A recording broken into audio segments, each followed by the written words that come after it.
Gusto ko ng masarap na cake. Magagawa ito. Gagawa ako ng napaka-interesanteng cake. Oh, iniisip mo lang na mas magaling ka sa akin? Oh, tama na. Itigil mo na. Panoorin at matuto kung paano ito ginagawa ni Lola. Punuin natin ang ating star-shaped na hulmahan ng makulay at masarap na jelly. Ito ang magiging pinakamaganda at pinakamasarap na bituin na makikita mo. Oh, oo. Perfecto! Tingnan mo yan! Kung paano ito nanginginig. Ngayon, kailangan ko ng kaunting cream. Wow, pwede ko bang subukan? Sure! Iyan lang ba? Gusto ko pa? Well, salamat. Sa tingin ko, pero bigyan mo pa ako, please! Oh, ano ang ginagawa mo? Sobrang sarap nito. Sige, tatanggapin ko na lang ito. Lagyan natin ng dekorasyon ang ating bituin gamit ang cream at lollipop. Oh, ang ganda at maliwanag na cake. Gusto mo ba ng lollipop, anak? Salamat, Lola. Wow, ang kinis ng cake ko. Ngayon, kailangan ko ng maraming sprinkles. Oh, ang bigat nila. Oh, hindi! Natapon ang lahat. Baka mas maginhawa ito. Sige, ilagay natin ang cake dito at ilagay ang lahat ng sprinkles sa gilid. Kahanga-hanga. Magiging masarap ito. Sigurado ako dyan. Wow! Ngayon, kailangan ko ng hulma na hugis puso. Ilagay ito sa ibabaw ng cake at punuin ng magandang matamis na syrup na ito. Yay! Oh, as to ay galang lasa.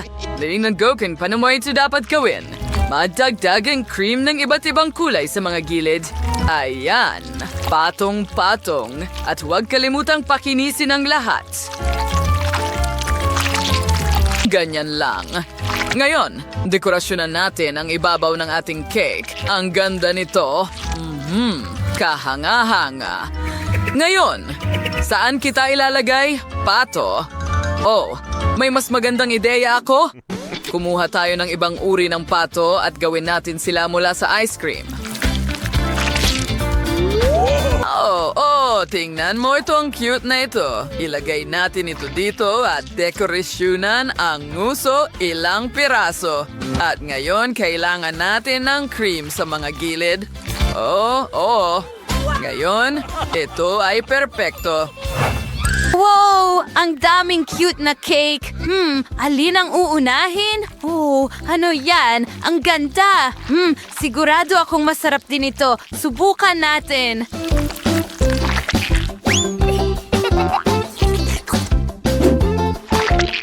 Sige. Oh, may iba't ibang kulay din ito sa loob.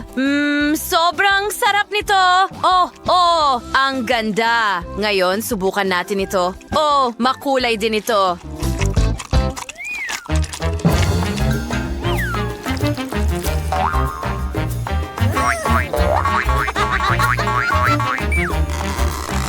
Ito ay jelly.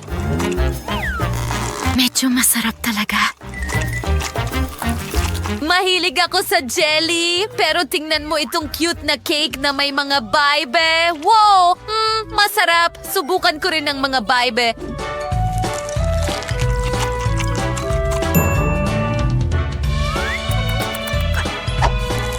Wow! Sorbets yan! Ang daming masarap na bagay sa isang cake. Ito ang panalo. Ako ang pinakamahusay. Hindi ko iyon pinagdudahan.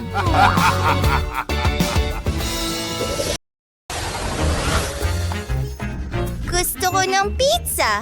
Gawin mo para sa akin, pakiusap.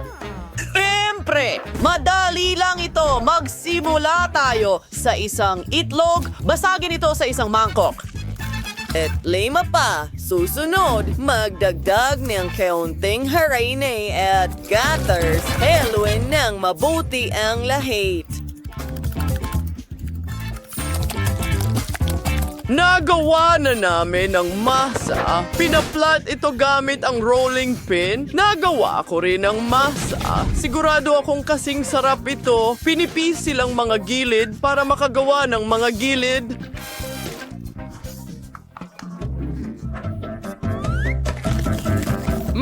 Kakagatin ko ang pulang paminta. Wow! May apoy na lumalabas mula sa bibig ko.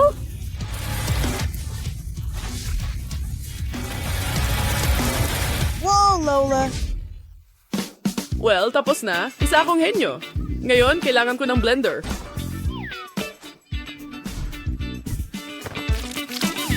Lignanates ng pepino, broccoli, at daon ng litsugas para sa aking sarsa. I-blend ito. Hula naman! Ano na ang sarsa? Amoy na amoy ang kasariwan. Ikinakalat ito sa ibabaw ng base ng pizza.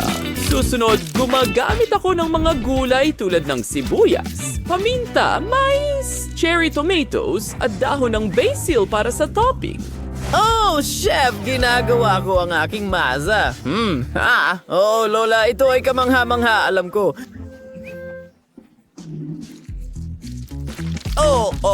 Hayaan mong magsimula ako sa pamamagitan ng pagbuhos ng ketchup sa gitna at dagdagan pa. Wow, tingnan mo ang lahat ng mga sangkap. Ang pizza na ito ay mukhang kamangha-mangha. Ngayon natutunaw ang keso. Well, may gagawin din ako. Gagawa ako ng matamis na pizza. Ito ay isang bagay na hindi pa nakakain ni Jess. Gagamitin ko ang Nutella at puting tsokolate kasama ng iba pang candy. Jess, dapat mong subukan ito. Well, mahusay ang ginawa mo. Saan ako magsisimula? Ang daming masasarap na bagay sa mesa. Magsisimula ako sa klasikong pizza. May pepperoni ito at may sarsa pa. Subukan natin ito ng magkasama. Masarap. Oh, ano itong hindi masarap na bagay? Olives? Nakakadiri sila. Nagkamali ka. Isang vegetable pizza. Mukhang kakaiba at nakakadiri. Kailangan kong kumain ng iba agad. Oh, matamis na pizza? Magandang ideya yan, David. Ang bersyon mo ng pizza ang panalo. Yay! Matagal ko na itong hinihintay at kayo ay talunan. Sa tingin ko, alam ko na ang gusto ko. Magluto ka ng itlog para sa akin. Kung sino ang mas magaling magluto, siya ang mananalo. Oh, ha? Sige, ayos lang. Sige, simulan na natin. Kuhanin ko ang hugis at kakailanganin ko ng spatula. Ngayon, punuin natin ang ating hulmahan ng tsokolate. Ngayon, ikalat natin ito gamit ang spatula. At ngayon, ibuhos ang dark chocolate. Ang ganda ng itsura at ang sarap nito. Gagawa ako ng napakadaling at masarap na chocolate egg. Ayan na. Ngayon, i-freeze natin ito ng kaunti gamit ang spray. Oh, interesante. Napaka-exciting ng pagluluto ni Michael. Oh, anong nangyayari? Natakpan ng lamig ang aking salamin. Pakiusap, tulungan mo ako. Oops! Nakakahiya yon. Kailangan kong punasan ng iyong salamin. Heto, Tyra. Oh, salamat. Mukhang maayos naman ang lahat.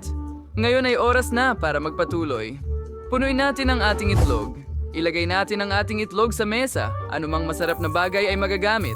Ibuhos natin ang lahat sa kalahating ito. Tiyak na ikaw ang mananalo sa round na ito. Ngayon, ilang iba't ibang caramel at isa pang kalahati ng itlog. Ano kaya ang ginagawa ng iba? Sige, maayos ang lahat. Ayos lang ako. Kailangan natin ng kutsara dito. Kuskusin natin ng kaunti, ganyan lang. At ngayon, simulan na natin. Kailangan nating ikalat ang cream gamit ang kutsara. Oh, mahusay! Ngayon, dekorasyonan natin ang ating obra maestra ng mga berry. Ang ganda.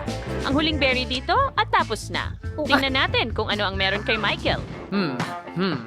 Ayos naman ang ginagawa ko. Huwag tayong huminto. Magpatuloy tayo, kaya ipinta natin ang kilay. At ngayon, kailangan natin ang mga mata at ang sungay sa itaas. Kaunting mga gintong budbud pa. At ayan, Oh, ang ganda. Ano? Nako, halos handa na ang mga tao.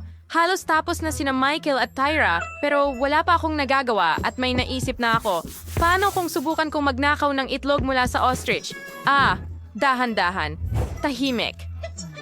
Kita mo? Walang nakapansin? Oh, ayos. Ngayon, kailangan ko ng brush at pintura. Iyan ang kailangan ko. At pinipinturahan natin ito. Sige, ngayon ang mga mata. Gumuhit din tayo ng ngiti. At mukhang handa na ito. Tyra, tingnan mo. Ayos naman ang ginawa ko, di ba? Nakakuha ako ng magandang nakakatawang itlog. Oh, mahusay, mahal. Alamin natin kung sino ang mananalo. Bon appetit. Wow! Ang ganda at nakakatakam lahat. At narito tayo sa isang cake. Astig. Masarap. Subukan ko nga ito kasama ang mga berries. Oh, ang sarap. At napaka-creamy. Gusto ko ito. Asteng? Ngayon, subukan natin itong obra maestra ng unicorn. Oh, matibay ito. Ano kaya ito? Subukan kong basagin. Oh, tsokolate ba ito? At lahat ng mga candy ay nasa loob. Astig! At ang tsokolate ay napakasarap. Oh, oo. Masarap.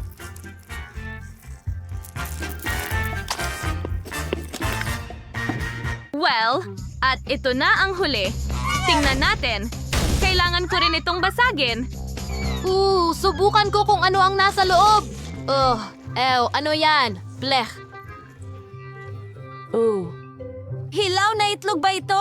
Kakilakilabot! Tiyak na ang panalo ay ang chef! Salamat! Ako ang panalo. Alam ko magiging pinakamahusay ako. Astig, ha? Tama na, please! Ayoko nang kainin ito! Gusto mong kumain ng Snickers bar? Tingnan mo kung gaano kasarap ito. Ano ang nangyayari dito? Parang sinusubukan mong pakainin si Kate. Kaya't ginawa ko siya ng tunay na delikasya. Hipon na may gulay? Ayoko rin yan! Tigilan mo ang pagpilit ng pagkain sa akin! Alisin mo ang mga kamay mo! Tumigil ka! Sa tingin ko, alam ko kung paano lutasin itong isyong ito. Maligayang pagdating sa isang multi-do challenge. Mayroon akong napakasimpleng gawain para sa'yo. Gawan mo ako ng scrambled eggs. Sa totoo lang, hindi niyang komplikado. Madali lang. Gagawa ako ng tunay na gourmet na putahe. Hoy, Lola! Tama na ang pagtulog. Nagsimula na ang challenge? Kailangan nating gumawa ng scrambled eggs. Scrambled eggs? Aba, salamat, Iha. Sige, oras na para magsimula. Kailangan ko rin yung mantika, Mary. Siyempre. Hindi ka makakagawa ng scrambled eggs na walang mantika, tama? Bakit hindi ito umaagos? Shh! Bote. Hindi ko naman kailangan ng ganyang karaming mantika. Oops! Ted? Kumuha ka ngayon ng itlog? Naihuhulog mo sa kawali. Napakasimple. Walang mas madali pa. Heto na. At isa pa. Halos tama na yon. Walang silbi ang mga ito. Siguradong matatalo ko sila.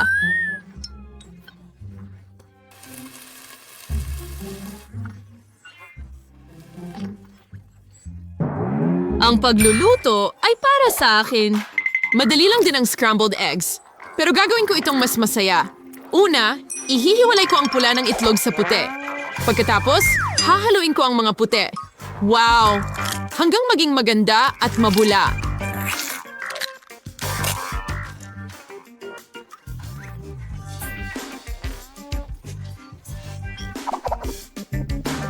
Bakit niya ginagawa lahat ng iyon? Wala akong idea. Naging maayos naman. Ngayon haluin natin ang mga pula ng itlog.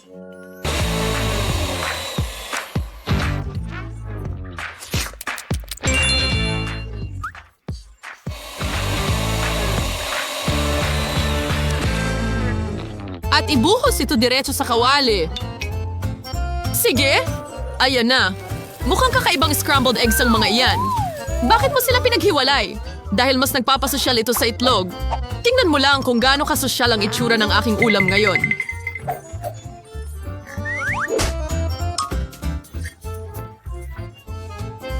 Oh, sobra. Pero sa tingin ko, kailangan mo lang ng asin at paminta para bigyan ng konting dagdag na lasa ang scrambled eggs. Ah, Ted! Anong problema? Ang init! Bakit nag-iingay ito ng ganon? Anong nangyayari? Tulungan mo ako! Sa palagay ko, gusto akong patayin ang aking scrambled egg. Siguro kasi dapat mo nang pinatay ang kalan kanina pa. Nasunog mo silang lahat. Oh, hindi! Hindi yun ang dapat mangyari. Well, siguro mapapabuti ko pa ang lasa nito gamit ang whipped cream. Bagay naman ang whipped cream sa lahat, di ba? Sige, handa na ako. Handa na rin ang lahat.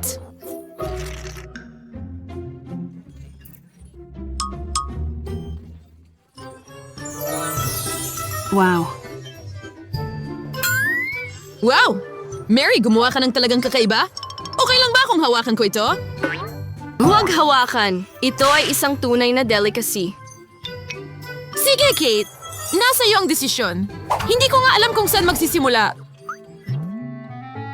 Ano itong itim na scrambled egg na may puti sa ibabaw? Hindi ko man lang ito makahiwa.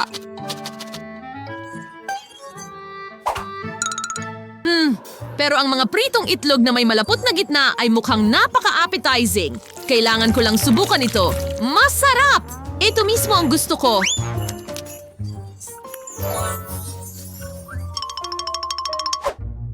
Nagtataka ako kung ano ito. Mukhang kakaiba talaga. Masarap ito. Pero sa kabila nito, mas gusto ko pa rin ang normal na scrambled eggs.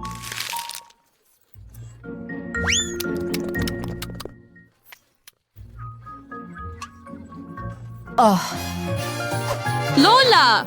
Nanalo ka! Love ya! Nanalo si Lola. Tinalo ni Lola silang lahat. Sa round na ito, kailangan mong subukang gumawa ng masarap na burger. Wow, ang daming pagpipilian.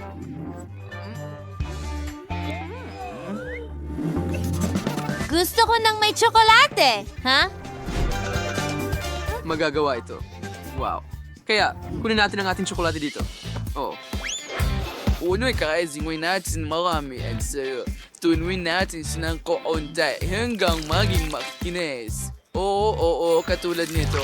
Haluan natin ng kaunti. Perfection!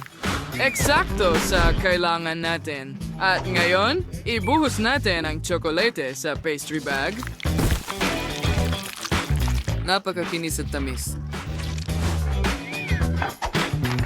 At gawin muna natin ang pagguhit. Ibuhos natin ang tsokolate sa ibabaw ng stencil. Huwag magmadali, lahat ng kalidad ng bilog at nakaka-excite gawin ito at tapos na. Sige, eto na, ilagay mo lang ng ganito. Lola, pwede mo ba akong tulungan? Pakiusap? Siyempre, heto na. At handa na ito. Oo, ano ang meron tayo dito? Sige na, gawin mo na, Lola. Oh, ano ang gagawin ko? Oh, sa tingin ko, alam ko na. Sige, kunin natin ang tsokolate at ibuhos ito sa sapatos na ito. Ang holma ay magiging perpekto. Kaunti pa, diretso sa sakong at sa ibabaw din. Ibuhos ito ng ganito at ipamahagi ng pantay.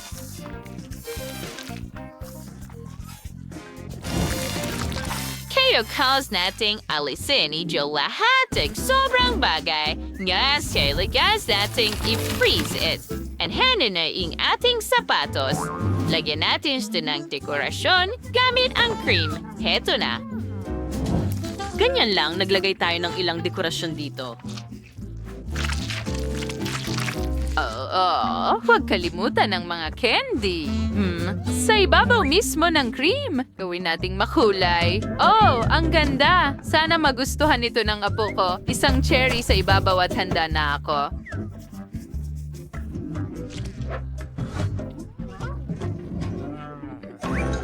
Naku, Lola, biro lang ito. Tingnan mo ang meron ako dito. Ito ay gintong nakakain na pintura. At syempre, ipipinta ko ito ng ginto sa ibabaw ng masarap kong tsokolating panghimagas. Huwag kalimutan ang mga candy. Alam mo ba kung para saan ito? Siyempre, bilang mga diamante. At narito ang ating korona. Ano ang ginagawa mo? Mahal? May naisip ka na ba? Ano? Sandali? Handa na ang lahat? At wala akong ideya kung ano ang gagawin? Nako, sige, ipapakita ko sa'yo kung paano gumawa ng masarap na mga pagkain sa isang saglit. Mas alisin ko ang lipstick na ito at naipunan natin ang bawat isa ng iba't ibang kulay ng KitKat. Una, ilalagay natin sila sa maliliit na mangkok. Pagkatapos, syempre, kailangan natin silang tunawin. Para gawin iyon, gagamit lang ako ng sili. Hayaan mong nguyain ko ito ng kaunti. Naku, nag-aapoy ako! Sakto lang ang kailangan ko!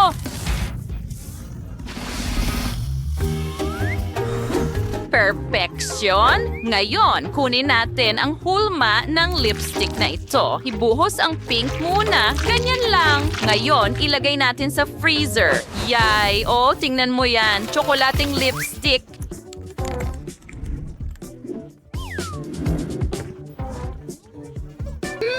Perfection! Hoy, Lola, tama na. Heto, mahal.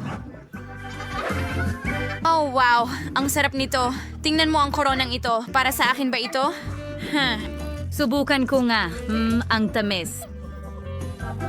Magaling! Oh, yum! Yum! Ngayon, subukan natin itong sapatos. Mukhang sapatos ni Cinderella. Ang liit.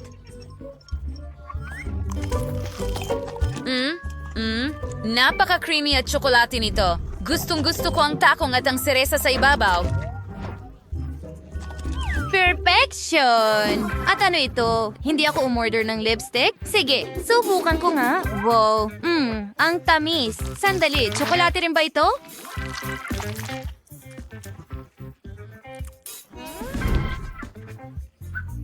Oh, ang sarap! Pwede ko itong kainin. Ang sarap. Well, ang nanalo ay ang kapatid kong babae. Oo, sinabi ko sa'yo na mananalo ako. Para sa ikalawang round, pakigawa ako ng jelly sa bote. Ano ito? Ito ang unang beses na nakita ko ito. O sa tingin ko, naintindihan ko na ang gusto ng apo ko. Kailangan nating kunin ang paborito niyang jelly beans na hugis puso at punuin ang bote mula sa ilalim hanggang sa itaas. Magiging napakaganda nito. Init, kailangan mo ba ng marmalades? Siyempre, salamat Lola. Pinipili ko ang marmalade bears. Wow, ang sarap at ang tingkad nila! Lahat ng kulay ng bahaghari ay nasa bote ko. Maganda! Sige? Narito na, Wednesday. Halata ang aking pinili. Ito ay marmalade na hugis buto. At syempre, pulot. Heto na. At ngayon, kunin natin ang pulot. Lola, ibalik mo ang pulot. Mga nakatatanda ay dapat ibigay. Hindi mo kailangan ng pulot na ito. Kaya mo akong talunin sa hamon na ito kahit papaano. Nagawa ko na ito minsan. Kaya kong ulitin. Ayaw mo bang sumuko? Oh, panga mo. Hindi, salamat. Mukhang nasa ayos na ang lahat habang abala si Lola sa kanyang lihim na sandata. Kukunin ko ang pulot para sa sarili ko at ibubuhos ito sa mga buto. Nako, nasaan ang pulot ko? Salamat! Oh, pulot! Ang galing! Kailangan kong paliguan ng mga oso ko dito. Wow, ang galing pala nito! Oh, gusto ko talagang subukan ito. Talagang maganda ito, Enid. Salamat. Sandali, wala na talagang natira. Ayos lang, magdadala ulit si Lola. Sandali lang. Hello, mga bubuyog. Si Lola ito na dumalaw sa inyo. Pwede bang makahingi ng piraso ng pulot pukyutan? Salamat. Napakabait ninyo. Ayos lang mga babae. Nakuha ko na ang pulot. Kailangan ko lang itong balatan gamit ang kutsilyo at bote. Oh, ang ganda. Ang pinakasariwang pulot mula sa bahay pukyutan. Ano yan? Oh, Oh, hindi yan. Mag-ingat ka. Hindi niya ako matatalo. Oh, mga paborito. Oh, kunin mo ang iyong pulot at iwanan mo kami. Pakiusap. Oh, lumipad na sila. Oh, salamat, Lola. Ligtas na tayo at maayos ang ating mga bote ng jelly. Ang natitira na lang ay i-freeze ito kasama ng mga mints at magiging handa na ang lahat. Ganyan lang. Iyain na mga kaibigan. Oh, salamat, Enid. Salamat. Ah, nasaan ang zipper? Handa na ba ang lahat? Sige, simulan na. Handa na. Tadom! Wow, ayan na! Ang lalaki ng mga bote. Salamat mga kaibigan. Kung may lakas lang ako para pisilin ang jelly na ito. Wow! Ang astig! Si Lola ay naging napakasarap at cute. Laging masarap magkaroon ng mga puso. Pero itong jelly, Medyo masakit. nakakatakot ang mga buto pero napakasarap nila. Tingnan natin kung ano ang ginawa ni Enid. Wow, ang astig. Napakaganda at napakasarap. Enid, ikaw ang panalo ko. Narinig mo ba yon? Yuhu, nanalo ako.